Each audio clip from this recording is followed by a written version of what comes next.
Бай менен кедейдин айырмасы эмнеде? Ал убакытта эле экен. Кедей уктап аткан мезгилде, күндүзү чак түштө уктап аткан мезгилде, бай уктабай эмгектенди. План кылды, каалоо кылды, максат кылды, иш аракет кылды. Бай баарын кийет, кедей баарын кийет. Бар нерсесин гана кийет. Кедей бай болсо баарын кийет.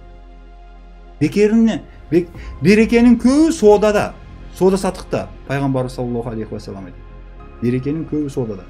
Анткени бул соодагерлик, бул пайгамбарыбыздын кесиби.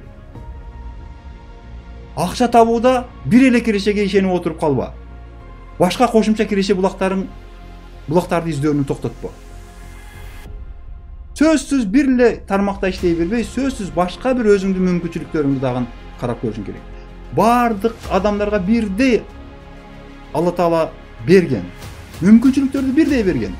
Кайсы мүмкүнчүлүгүңдү баксаң, кайсы мүмкүнчүлүгүңө аракет кылсаң, кайсы мүмкүнчүлүгүңдү өстүрсөң, ошол мүмкүнчүлүгүң сенин өзгөчөлүгүңө айланат.